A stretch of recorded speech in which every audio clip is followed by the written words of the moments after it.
igreja com a paz do Senhor Jesus? Amém. Eu gostaria de convidar os irmãos a abrir as suas Bíblias na carta de Paulo aos Gálatas, no capítulo de número 5, só que eu vou começar a ler a partir do versículo 16 e nós vamos ler até o versículo de número 23. Nos diz assim: digo-vos, porém, andai em espírito, e não cumprireis a concupiscência da carne, porque a carne cobiça contra o espírito, e o espírito contra a carne, e estes opõem-se um ao outro, para que não façais o que quereis. Você vê aqui que logo de início o apóstolo Paulo coloca que, com muita propriedade, que dentro de nós existe um conflito, o conflito entre o nosso espírito e a nossa carne.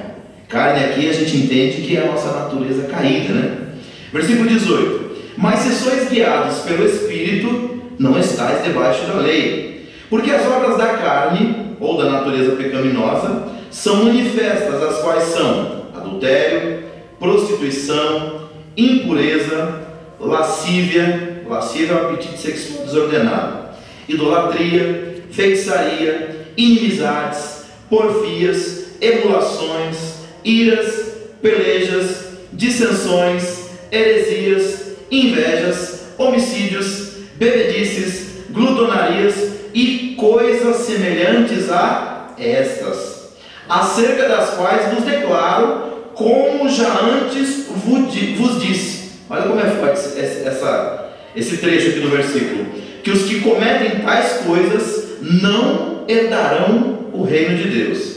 Versículo 22: mas o fruto do Espírito é amor, gozo ou alegria, paz, longanimidade ou paciência, benignidade, bondade, fé, mansidão e temperança, que em algumas versões aí está domínio próprio.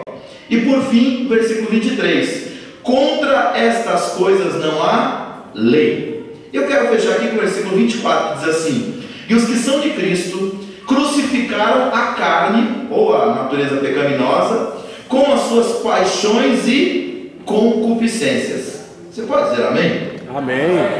Queridos, quando nós falamos do fruto do Espírito, nós estamos falando do caráter de Jesus Cristo na nossa vida. Quando nós olhamos para as Escrituras Sagradas, nós entendemos que o pecado, ou a queda do homem lá no Jardim do Éden, ela afetou o coração humano, e desde a queda do homem, esse passou a gerar frutos ruins. Nós acabamos de ler uma listagem deles aqui, do versículo 19 até o versículo de número 21. E Paulo é enfático. Ele diz que as pessoas que vivem na prática de tais atos, eles não herdarão o reino de Deus. Então, por que é tão importante nós abordarmos um tema como este? Porque quando nós falamos do fruto do Espírito, nós estamos falando do caráter de Jesus, que existe dentro do coração do Espírito daquele que teve um encontro pessoal com o Senhor. A partir do momento que você entrega a sua vida para Cristo, o Espírito Santo começa a trabalhar uma mudança no nosso interior, e essa mudança afeta a cada um de nós pelo menos de 3 maneiras. Primeiro, quando Deus vem habitar dentro de você e o Espírito Santo começa a gerar o fruto do Espírito, o seu relacionamento com Deus muda. Ou seja, você já não vê Deus mais como você via antes, você não se relaciona mais com Deus como você se relacionava antes. Por quê? Porque agora há um Espírito dentro de você, gerando um fruto com 9 características. Outra coisa, quando ele começa a atuar no nosso interior, segundo, ele muda a forma que nós nos relacionamos com os outros. Já não nos relacionamos mais baseado nos pensamentos, nos sentimentos, nas atitudes e nas reações que nós tínhamos na vida pregressa antes de conhecer a Cristo. Mas em terceiro lugar, esse fruto do Espírito também afeta a maneira que eu encaro a vida. Porque quando você agora passa a pertencer a Jesus, ao reino de Deus, e o Espírito Santo faz morada em você, como eu disse, o fruto do Espírito reflete o caráter de Jesus. Então você já não trata mais a vida como você tratava antes. Hoje à tarde eu estive ali no cartório do Socorro, eu fui fazer um reconhecimento de firma de um documento lá saí dali, eu parei numa banca de pastel, eu gosto muito de pastel, gosto muito de caldo de cana, não posso tomar, mas de vez em quando a gente desobedece o médico e toma um caldo de cana, que eu sou diabético. E quando eu sentei, eu ouvi um jovem contando que ele tinha tomado uma multa na moto dele de R$2.900. E aquilo somou uma outra multa de 1.000 e tralá. E ele estava com a moto presa, e ele falou: só que eu tenho que pagar essas duas multas. Por quê? Porque a moto é muito cara, e eu não quero perdê-la, porque ela ainda é nova. Eu falei: meu Deus, como é que uma pessoa consegue tomar R$4.000 em duas multas? Ele falou que foi pego logo depois que estava tendo um racha de motos. Ele não estava lá, mas ele já tinha acostumado a participar disso, e pela placa da moto dele, os policiais deduziram que ele gostava de empinar, porque a placa era toda entortada e toda amassada. Por que eu estou dizendo isso? Porque quando a gente tem um encontro pessoal com Jesus, a gente começa a lidar com a vida de outra forma. Se o Espírito Santo está agindo em nós, os nossos ímpetos da carne não podem ser mais os mesmos. Tem que haver uma transformação, tem que haver uma mudança. Se aquele jovem tivesse conhecido a Jesus de verdade, e o Espírito Santo estivesse habitando dentro dele, e ele estivesse dando espaço para o Espírito Santo gerar cada vez mais e mais o fruto do Espírito na vida dele, eu duvido que ele estava contando aquela história para a gente naquela banca de pastel. Por quê? Como eu disse, uma das características do fruto do Espírito é a temperança, é o domínio próprio. Ainda que você tenha vontade de fazer algo, o domínio próprio vem e faz o quê? Não permite que você tome aquela atitude com relação à vida. Por quê? Porque a maneira como eu vejo a morte define a maneira que eu vivo a vida.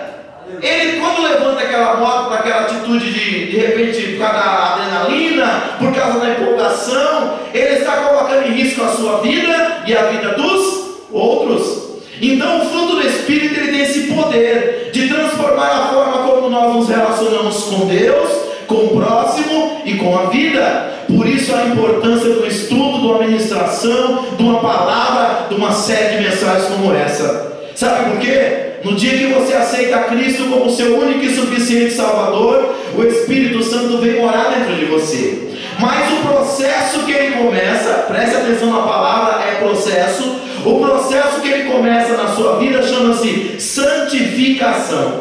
Todos os atos da salvação, eles são imediatos. Justificação, adoção, regeneração, é tudo na hora. Mas a santificação é progressiva, ou seja, ela começa no dia que você aceita Cristo, mas ela segue contigo até o dia da sua morte. E no processo de santificação é o Espírito Santo fazendo com que essas 9 características, que são frutos dele, vão transformando a sua vida de glória em glória e de fé em fé, de glória em glória e de fé em fé, de glória em glória e de fé em fé.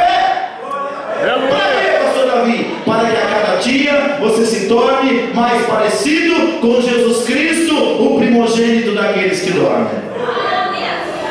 O apóstolo Paulo, no capítulo de número 3 da segunda carta de Paulo aos Coríntios, ele diz o seguinte, ele diz assim, mas quando se converterem ao Senhor, então o véu se tirará. Ora, o Senhor é Espírito, e onde está o Espírito do Senhor, aí há liberdade. Agora o versículo 18, olha o processo de transformação na vida daquele que se rendeu a Deus. Mas todos nós, com o rosto descoberto, refletindo como um espelho a glória do Senhor, somos transformados de glória em glória, na mesma imagem, como pelo mesmo Espírito do Senhor. Você pode dizer glória a Deus por essa transformação do Senhor em nós? Aleluia! O que é isso? Paulo está dizendo que o Espírito Santo está em nós, refletindo a glória de Deus, a glória de Cristo, nos tornando semelhante a Ele. Então, qual que é o papel do fruto do Espírito? É nos tornar mais parecidos com Jesus. Aleluia! É por isso que eu digo, se alguém se converteu a Cristo e não houve transformação de caráter, não houve transformação de atitude, não houve transformação das reações que ele tem com com relação às circunstâncias, ele não aceitou Jesus de verdade. Porque se ele aceitou, não vou dizer que ele vai mudar da noite para o dia, porque como eu disse, é um processo. A salvação é um evento. É na hora que você confessa a Cristo, crê no coração, você recebe salvação. Efésios 4:30: não entristeçais o Espírito Santo de Deus, no qual fostes selados para o dia da redenção. Então aceitou a Cristo, o Espírito Santo vem morar, ele te sela, e selo fala de propriedade. Você passa a ser propriedade particular de Deus. E Paulo disse isso também lá em Romanos, quando ele falou que quem não tem o Espírito Santo não é dele, mas se temos o Espírito, nascemos de novo e somos de Deus. Mas tem um porém: aceitar Cristo, se converter, ser justificado é apenas o primeiro passo de um grande processo de Deus, de transformação, de mudança. Lavacanto e decalabacheia. Deus quer fazer isso em nós, queridos. Cada dia Ele quer olhar para nós e dizer assim: olha, Nailson está um pouquinho mais parecido com meu filho hoje do que ele era ontem. Davi está um pouquinho mais parecido com meu filho Jesus hoje, como ele era, do que ele era ontem. Ou seja, o desejo de Deus é que a ação do Espírito nos molde a imagem e semelhança de Cristo. Quem está entendendo? Aleluia! Então, quando ele faz morada em nós, ele gera transformações. E uma das transformações que ele gera em nós, como nós vamos falar nesta noite, é gerar em nós uma alegria diferente, que é a alegria do Espírito. Deixa eu contar uma coisa para vocês hoje, que eu não contei nem para Nailson hoje. Na última segunda-feira, um primo meu, ele foi hospitalizado. Estava bem de saúde, estava tudo bem. O nome dele é Políbio. Ele é o mais novo de 5 irmãos. E ele foi internado. Já tem uma certa idade, ele tem 71 anos, tinha, né? 71 anos, e ele foi internado. Quando foi hoje pela manhã, eu cheguei do trabalho de madrugada. Quando foi meio-dia que eu acordei, que eu abri o WhatsApp, faltou chão debaixo dos meus pés. Chegou para mim a notícia que meu primo foi entubado ontem e hoje pela manhã ele faleceu. Quando nós falamos, irmãos, de alegria proveniente do Espírito, nós estamos falando de uma alegria que ela está acima das circunstâncias. A alegria deste mundo, ela é uma alegria circunstancial. Ou seja, ela depende da economia, ela depende da sociedade, ela depende do seu time ganhar, ela depende do seu carro tá bom, ela depende de uma série de coisas. Por quê? Porque ela depende das circunstâncias. Se está tudo feliz, você sorri, você está alegre. Se entra um momento de tristeza, de angústia, de dor, de desapontamento, você desaba. E é por isso que nos dias que nós estamos vivendo, a depressão tomou conta da humanidade. Por quê? Porque a humanidade está vivendo baseado nas circunstâncias. Eu não quero aqui criticar quem tem depressão, porque é uma doença, precisa ser tratada como qualquer outra, se Cristo não curar. Mas eu estou dizendo uma coisa: muita coisa poderia ser evitada se o homem tivesse um encontro pessoal com Jesus. Porque a alegria do Espírito, ela não depende das circunstâncias. Se você ler Atos dos Apóstolos capítulo 16, você vai ver Paulo e Silas presos.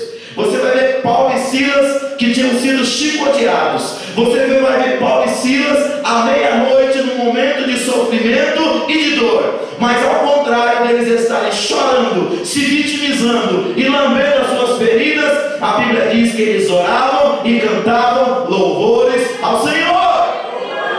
Por que isso? Porque dentro deles havia o fruto do Espírito. Querido, eu não sei como você entrou aqui nesta noite, mas a palavra que eu trago de Cristo para a tua vida hoje é a seguinte: independente do que você está passando, Deus tem alegria para a tua alma, para o teu coração, para o teu espírito, para a tua vida nesta noite. Aleluia! E eu quero dizer em primeiro lugar o seguinte sobre a alegria do Espírito. Primeiro, nós não nascemos prontos. Essa frase não é minha, é do Mário Sérgio Cortella, um grande filósofo e professor universitário. Ele diz que a gente vai se construindo ao longo da vida.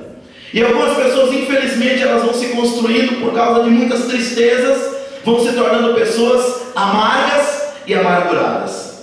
Nós nascemos com uma herança genética que nós chamamos de temperamento. Para quem já estudou sobre o assunto, sabe que existem 4. Você pode ser um colérico, um melancólico, um fleumático ou um sanguíneo. O sanguíneo é o temperamento mais alegre que existe, mas ele também fica triste. O colérico tem grandes momentos de ira, mas ele também consegue se alegrar. O fleumático já é um cara mais calmo, nem muito lá no 80, nem muito no 8, mas ele vive mais alegre. Mas existe um temperamento que é conhecido como melancólico, que a tendência genética dele é para a tristeza, para a melancolia e, se não tomar cuidado, até para a depressão. Mas quando qualquer um desses temperamentos se coloca nas mãos do Senhor, tem um encontro pessoal com Jesus e vive uma vida cheia do Espírito Santo, ele vai viver muito mais momentos de alegria, de gozo, de regozijo na presença do Senhor do que de angústia dentro da sua alma. Por quê? Porque a alegria que ele tem não é circunstancial. Nós estamos há 4 dias num pleito eleitoral que pode mudar a nossa nação para muito melhor, deixar do mesmo jeito ou ir para muito pior. E tem muita gente que está extremamente preocupada, e deveria mesmo, porque a preocupação faz com que a gente tome decisões mais conscientes. Só que tem um porém, irmãos. Independente do que aconteça na nação, se os nossos olhos estiverem em Cristo, conforme Hebreus capítulo 12, versículo 2, aconteça o que acontecer, venha o que vier, a alegria continuará sendo uma marca desta igreja aqui no Jardim Egito. E por que eu estou dizendo isso? Porque, irmãos, até mesmo nos países onde não existe liberdade religiosa, até mesmo nos países onde existe policiamento para a igreja que serve e adora a Deus, até mesmo nos países onde é proibido se cultuar em público, se você for lá nas catatumbas, se você for lá nos cemitérios, se você for lá atrás das árvores, se você for lá na floresta, você vai encontrar uma igreja viva, alegre, adorando a Deus na beleza da sua santidade. Sabe por quê? Porque essa alegria que nós temos, ela não vem daqui de baixo, essa alegria vem de dentro, e o que vem de dentro vem de cima, que é o Espírito Santo do Senhor que gera em nós o fruto com a alegria dele. Aleluia! Quem está entendendo, diga amém. Glória a Deus.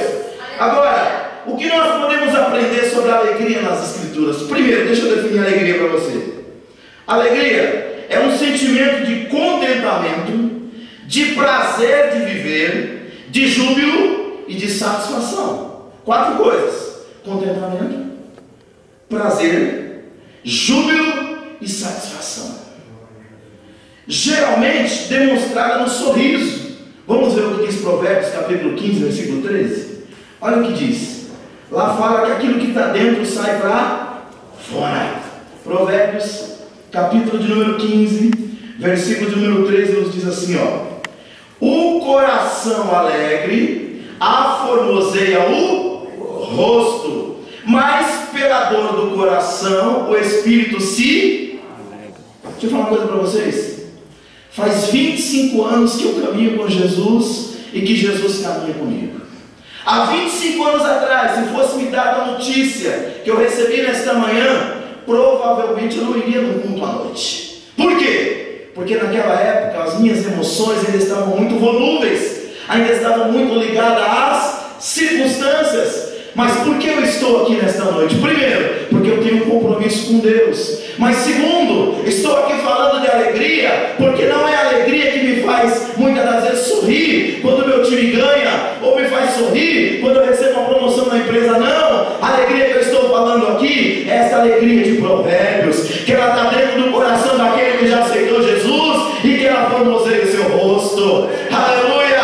Quando você chega para um cristão e fala: paz do Senhor, meu irmão, está tudo bem? E ele diz: amém, está tudo bem. Alguém pode dizer: você é hipócrita, porque você está passando um momento difícil, porque você está passando uma luta, você está maquiando a sua adversidade. Não é isso não, irmãos. É porque dentro do coração existe um espírito, e esse espírito gera um fruto, e uma das características desse fruto é a alegria, e essa alegria, ela vai acima da circunstância.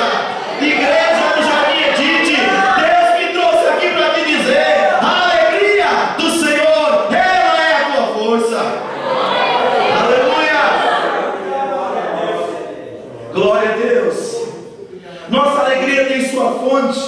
no nosso relacionamento com Deus, que coloca a sua alegria no nosso coração. Atos dos Apóstolos, capítulo 14, versículo de número 17. Olha o que diz as Escrituras Sagradas. Aleluia.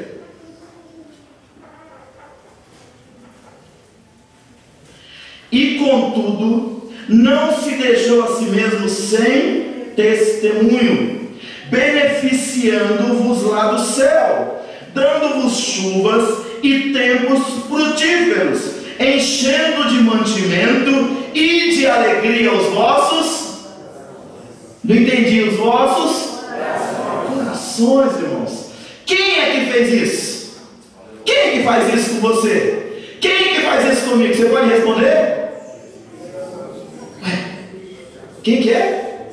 O Espírito Santo, irmãos. Jesus, aleluia. A Bíblia diz que hoje Jesus está sentado à destra de Deus, e de lá Ele intercede por nós. Quando o cristão ele tem um relacionamento verdadeiro com Deus, não significa que ele não se deprime, não significa que ele não se angustia, não significa que ele não passa por momentos difíceis. Sim, ele passa, mas querido, o que ele entende? Ele entende que tudo aquilo não tem como se comparar com a glória que está reservada para ele no céu. Aleluia! Nenhuma alegria desta vida, irmãos, ela pode comparar com a alegria que Jesus derrama do céu na vida do coração do salvo. E por que num tempo desse é tão importante a alegria? Porque, irmãos, a ausência dela, vamos para o lado contrário agora, a ausência da alegria nos abate. Não foi o que nós lemos lá em Provérbios? Que quando você está triste, você fica com o espírito, com a alma abatida. Tem pessoas que muitas das vezes na hora da tristeza, irmãos, eles não têm vontade nem de levantar para fritar um ovo, para fazer um sanduíche, para comer. Vai dizer que você já não passou por isso. A tristeza ela tem uma capacidade muito grande, semelhante à podridão dos ossos. Quando nós estamos tristes, irmãos, muitas das vezes nós não temos força para fazer nada. Sabe por que tem muito crente que, mesmo já tendo aceitado Jesus, mesmo já tendo sido batizado, mesmo já caminhando com a igreja, ele ainda não é um crente frutífero, porque ele não entendeu ainda que a alegria do Senhor, ela é a nossa força. E como é que eu me alegro no Senhor? Querido, tem várias formas de você receber essa alegria de Deus. A primeira é você meditando nas Escrituras. Por quê? Porque a Bíblia fala lá em Mateus capítulo 4, versículo 4, que nem só de pão viverá o homem, mas de toda a palavra que sai da boca de Deus. Quando você se alimenta, pensa, você às vezes está angustiado, está muitas das vezes fraco, está muitas das vezes abatido. Quando você senta na mesa que você come, vem uma alegria à sua alma. Tem gente que fica até triste porque não tem dois estômagos, né? Só tem um, né? Que tristeza, não podia comer tanto mais. Mas o que acontece? Isso nos alegra, é uma necessidade fisiológica. Mas, irmãos, espiritualmente, nós temos uma necessidade de nos alimentarmos da palavra de Deus. Por quê? Ela vai gerar em nós a alegria que o mundo não pode nos dar. Aí o que acontece? O dia tem 24 horas, 8 você trabalha, 8 você dorme, aí sobra 8. Aí 8 você fica só vendo notícia ruim. É no Datena, é não sei quem, e aquilo vai o que? Impregnando na sua alma. Daqui a pouco o crente sai para a igreja, olha para um lado, olha para o outro, e fica caçando, sabe o que? Não é o caminho da igreja, não, é caçando os ladrões. Cadê o ladrão? Porque é sério, irmãos. Tem alguns programas de televisão e de rádio, que se você ouvir eles durante muito tempo, dá a impressão que todo mundo é ladrão, só você que não é. Você já sai preocupado. Não estou falando para você ser imprudente na sua vida de maneira nenhuma. A Bíblia fala para nós sermos simples como a pomba e prudentes como a serpente. Mas, irmãos, quando o medo toma conta do nosso coração, a fé vai embora. E vou dizer uma coisa, quando a fé voa para fora do nosso coração, ela leva junto na sua asa a alegria. Quando a gente perde a fé, a gente perde a alegria. Mas nessa noite Deus quer devolver a alegria para o teu coração. Deus quer devolver a alegria para a tua alma. Deus quer devolver a alegria para o teu espírito. Porque a alegria do Senhor não é a nossa força. Aleluia. Segundo lugar, nossa alegria ela é uma promessa de Jesus. estamos na época da campanha eleitoral. Todo mundo prometendo mundos e fundos. Tem gente prometendo até colocar ponte na rua de sua casa. Você fala, mas não tem rio na minha casa, não tem nada. Eu coloco córrego, eu coloco rio, eu coloco tudo. Os caras vão chover. Por quê? Porque ele quer o teu voto. Vigia. Mas o que acontece? Quando nós estamos baseados não nas promessas dos homens, mas nas promessas de Jesus, nosso coração se alegra. Não tem humildade? De Deus muito firmes são as promessas, falhando tudo, não falharão. Se o socorro terrestre cessa, mas as promessas brilharão. Firme, firme, firme nas promessas de Jesus, ó Cristo. Firme, firme, sim, firme nas promessas de Jesus. Nós seres humanos, irmãos, nós podemos falhar nas nossas promessas. Jesus não falha. Vamos lá para a Bíblia de novo. Eu disse que a nossa alegria ela é uma promessa de Jesus. Evangelho segundo escreveu João, capítulo 16, versículo de número 27. Glória a Deus. Vamos ver o que diz as Escrituras. Capítulo 16, versículo de número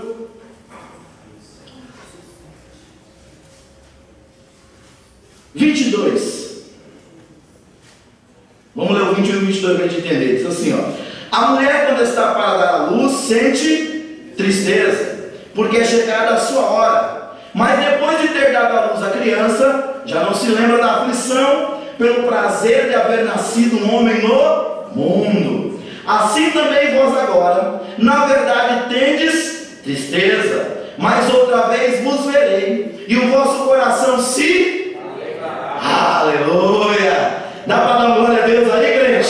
É promessa de Jesus, alegria no nosso coração, amado. Aleluia! E a vossa alegria ninguém vola tirará. Aleluia! Então, irmãos, a alegria desse mundo, como eu disse, ela é efêmera, ela é passageira, ela é circunstancial, mas a alegria do Espírito não. Venha o que vier, aconteça o que acontecer, passe o que passar, o choro pode durar uma noite, mas a alegria do Senhor virá ao amanhecer. Bendito seja o nome do Senhor que fez os céus e a terra. Aleluia! Terceiro lugar, a nossa alegria é fruto da nossa salvação. Irmãos, se tem um motivo para nós nos alegrarmos, é a nossa salvação. Um dia, os discípulos de Jesus chegaram todos contentes. Jesus tinha dado a missão deles, para eles, capítulo 10 de Lucas, Evangelho segundo escreveu Lucas, e eles saíram de 2 em 2. A missão era pregar o Evangelho, curar os enfermos, libertar os oprimidos, limpar os leprosos, ressuscitar os mortos, de graça recebeste, de graça dai. E eles saíram cumprindo a missão. Irmãos, o movimento foi uma coisa linda de Deus. Deus foi operando maravilhas por onde quer que eles passavam.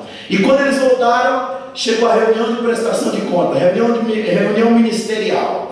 Cada um vai dar o seu relatório do que Deus fez. E eles começaram a contar. E Jesus percebeu que o que mais alegrava todo mundo era quando eles entravam numa casa, tinha uma pessoa endemoniada, e eles conseguiam expulsar o demônio, fosse um ou fosse uma legião. Jesus olhou para eles e falou: rapaz, vocês estão meio equivocados com o negócio. Ministério é bom? É uma maravilha. Fazer a obra de Deus é bom? É maravilhoso. Ganhar uma por reino é bom? É uma bênção. Expulsar demônio é bom? Maravilhoso. Lucas capítulo 10, versículo 20. Ele falou: se vocês estão alegres, porque os demônios sujeitam a vocês, alegrai-vos muito mais, porque o vosso nome está escrito no céu, no livro da vida. Aleluia! Se você entrou nessa noite aqui triste, Deus manda dizer: você já tem motivo para se alegrar nesta noite, na presença do teu Deus. É por isso que o salmista Davi, no capítulo 51, quando ele E ele se apresentou diante de Deus. Ele tirou a coroa, ele tirou o cetro, ele tirou a sua capa de rei, face no pó, e ele disse: Senhor, não retire de mim o teu espírito. Aleluia! Vírgula, mas renova em mim a alegria pela tua salvação. Aleluia! Queridos, o crente que entende isso, ele passa o que passar, mas ele passa na presença de Deus. Ele passa perante o Senhor. Ele não abandona o Evangelho de Jesus. Sabe por quê? Porque ele sabe que a maior alegria não está condicionada a esta vida e às efêmeras coisas dessa terra. Porque o apóstolo Paulo foi muito preciso quando ele disse: se nós aguardarmos em Deus só nesta vida, nós somos os mais miseráveis dos homens. Mas aleluia, porque ele disse também: mas a nossa pátria está no céu, de onde nós aguardamos o nosso Senhor e o nosso Salvador, Jesus Cristo. Vamos adorar ao Senhor por isso nesta noite, igreja. Grande alegria da nossa alma por aquilo que Ele já fez por nós. Aleluia. Deixa eu fechar minha reflexão aqui nessa noite com os irmãos. Tem mais uma coisa: a alegria, ela não é apenas um direito, ela é um mandamento que Deus dá para nós. O que é um mandamento? É uma ordem. Vamos lá para a Bíblia? Filipenses capítulo 4, versículo de número 4. Mas pastor, ordem de se alegrar, é possível isso aí? Nós vamos entender isso aqui agora. Filipenses capítulo 4, versículo 4. Ele diz assim, ó: regozijai-vos sempre no Senhor. Outra vez vos digo, regozijai-vos. Em quem? No Senhor. O segredo está aí, queridos. A palavra regozijo significa alegrar-se acima do normal. Aleluia! Quando nós estamos alegres, nós estamos felizes, nós estamos contentes. Quando nós nos regozijamos, nós temos aquela alegria do Salmo 100. Nós celebramos com júbilo ao Senhor. Sabe aquele cristão que chega na igreja assim, ó? Ele abre a época cristã e ele começa a cantar. E o cântico dele não é aquele cântico muitas das vezes assim, né, para dentro. Ele está alegre, ele está feliz, ele está regozijando. Ele rasga o seu coração perante Deus e o adora na beleza da sua santidade. Por quê? Ele entende que Deus habita no meio dos louvores. Aleluia! E aqui Paulo disse: olha, vocês não devem apenas se alegrar, vocês devem se regozijar. Essa carta é conhecida como epístola da alegria, mas ela também é conhecida como epístola da prisão. Isso não é um paradoxo? Meu Deus, isso é coisa de louco. Como é que pode? O camarada está preso, e não é esse presídio bonito que tem hoje não, né? Que onde é para ficar 8 para 80. Não é isso não. É uma coisa muito pior do que isso, né? É uma masmorra, como o pastor falou. Às vezes era um buraco fétido no chão, aonde você fazia as suas necessidades, ali você comia, ali você dormia, e era num lugar como esse que Paulo estava. Mas por que Paulo estava feliz? Porque dentro dele havia uma coisa chamada fruto do Espírito. Como eu disse no início, esta alegria gera o quê? Prazer, júbilo, satisfação e contentamento. Amém. E sabe por que tudo isso, aonde tudo isso se origina? Num coração que é agradecido a Deus. Aleluia! Eu costumo dizer lá na igreja que, por bondade de Deus, nós pastoreamos, que o grande problema da igreja do século 21 é que, diferente da igreja do passado, ela já tem mais do que ela precisa. E aí, irmãos, em vez de nós nos alegrarmos, nós agradecermos, nós fazemos como o salmista do Salmo 103, que diz assim, ó: bendize a minha alma ao Senhor, e tudo que há em mim, bendiga o seu santo nome. Bendize a minha alma ao Senhor, e não se esqueça de nenhum dos seus benefícios. Nosso problema, irmãos, no século 21 é que nós estamos pisando favo de mel, como disse o escritor lá de Provérbios. Ele disse: a alma farta pisa no mel, no favo de mel, mas para a alma sedenta, até o amargo é doce. Nós temos tudo, irmãos. Nós temos liberdade religiosa, nós temos igreja bonita para congregar, nós temos saúde, nós temos um monte de coisa. Em vez da gente agradecer por tudo isso, sabe o que a gente faz? A gente foca naquilo que a gente ainda não tem. É o mal de Israel que saiu do Egito. Saiu do Egito, mas o Egito não saiu de dentro do coração de Israel. Então, quando Israel se via na menor dificuldade, esquecia as 10 pragas, esquecia a coluna de nuvem, esquecia a coluna de fogo, esquecia a água que saiu da rocha, esquecia o maná que caiu todo dia, esquecia as cordonizes, esquecia o mar vermelho aberto e fechado, e só lembrava da cebola e do pepino do Egito. Sabe o que é isso, irmãos? A palavra para isso chama-se ingratidão. E não é um mal só de 1 ou 2 cristãos, não. É da nossa geração. É um mal meu. Muitas das vezes, quando eu percebo, lembra da luta que eu falei no início? Espírito, carne, espírito. A carne está dominando mais. Em vez de me levar a agradecer, para gerar alegria, para me celebrar e jubilar, entra a murmuração. A palavra murmuração significa reclamação sem motivação certa. Porque, irmãos, reclamar pelas coisas certas está certo. Ué, você tem na sua garagem, o camarada lá sabe que é uma garagem, ele chega, põe o carro em cima da sua calçada, impedindo a sua saída. Não é justo você chegar lá e reclamar para ele, por gentileza, tira o seu carro daqui. Isso é uma reclamação justa. Mas as nossas reclamações, irmãos, geralmente chegam diante de Deus de forma injusta, sempre lembrando aquilo que Ele ainda não fez. Pois deixa eu dizer uma coisa: quando nós estamos cheios do Espírito, quando nós estamos cheios do fruto do Espírito, nós lutamos, nós pelejamos, nós buscamos crescer na vida, nós enfrentamos desafios, nós pulamos os obstáculos, mas sempre com sentimento no coração. Gratidão que gera alegria, alegria proveniente da gratidão, e aí nós celebramos sempre ao Senhor, e aí nós podemos celebrar e nos regozijar.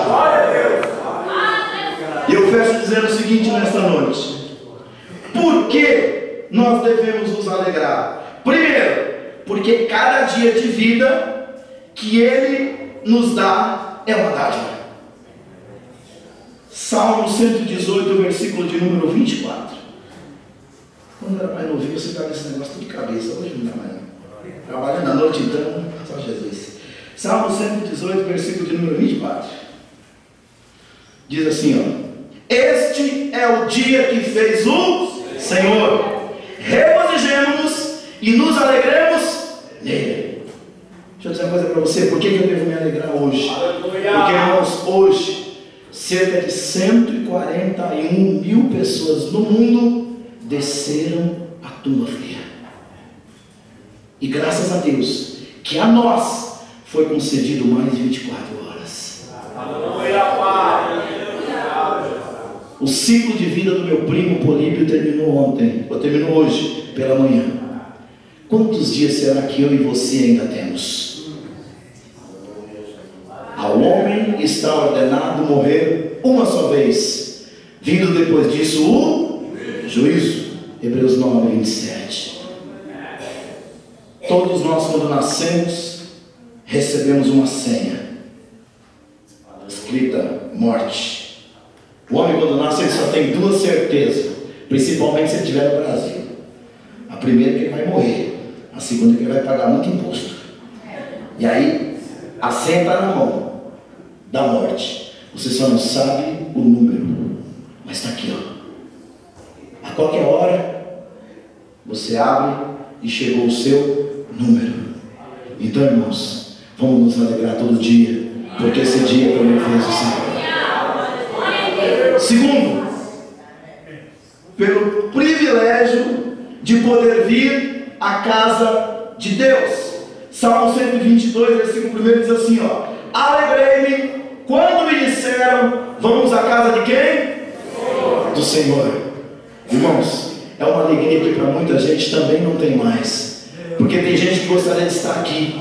O meu sogro, do mês passado para esse, ele perdeu 14 quilos.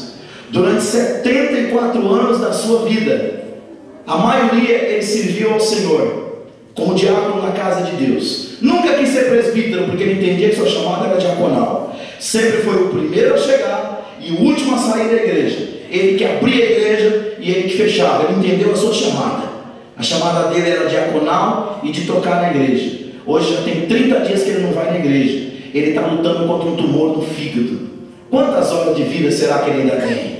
E nós muitas das vezes, irmãos, podemos estar aqui na terça, na quinta. Eu não quero lançar peso na sua consciência não, longe de mim. Mas eu gostaria que você refletisse sobre a oportunidade que nós temos no Brasil. Cada esquina uma igreja.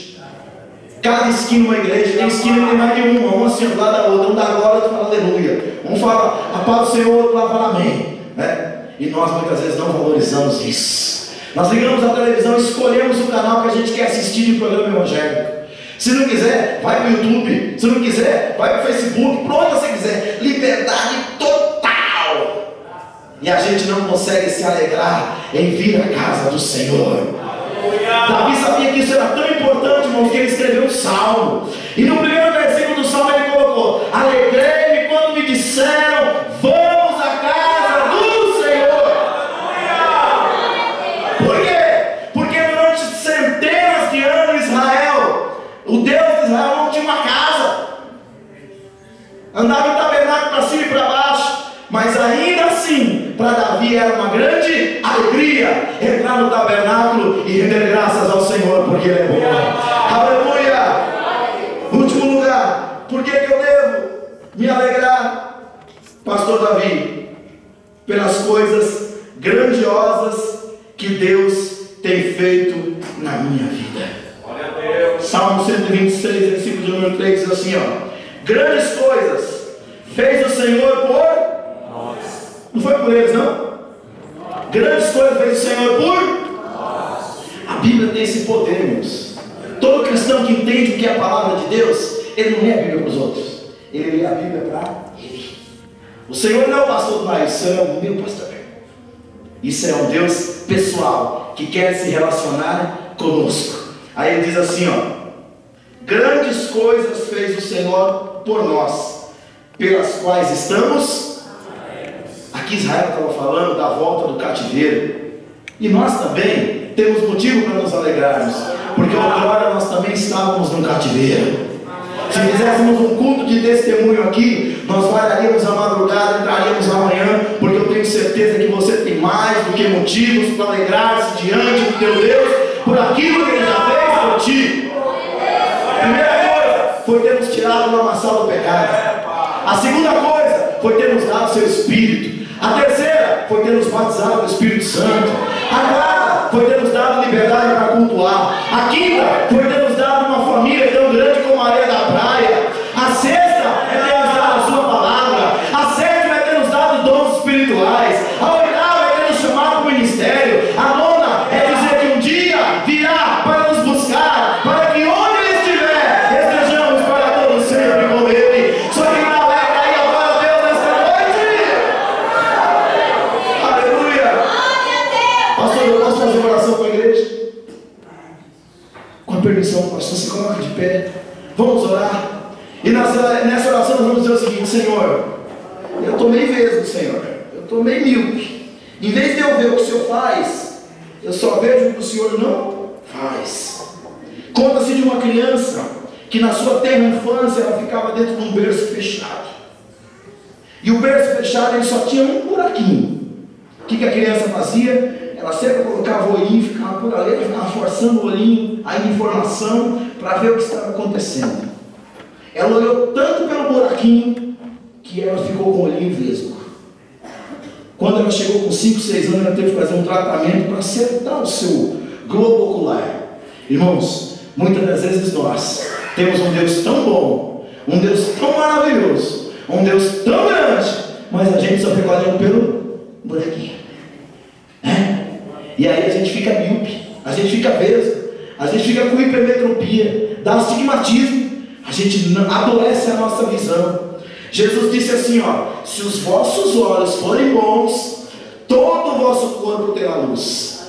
Mas se os vossos olhos forem maus, todo o seu corpo será tenebroso. E quão grandes serão essas trevas? Você que entrou aqui nesta noite, eu te convido a olhar não o que Deus ainda não fez, mas olhar aquilo que Ele já fez. O sentimento da gratidão vai gerar uma coisa chamada alegria. E essa alegria vai tomar conta da sua alma, do seu espírito, do seu ser. E você vai poder se relacionar bem com Deus, com o próximo e com a própria vida, com a graça de Deus. Amém? Porque para quem está triste, Ele também é refúgio e fortaleza. Ele é o socorro bem presente na hora que nós estamos angustiados.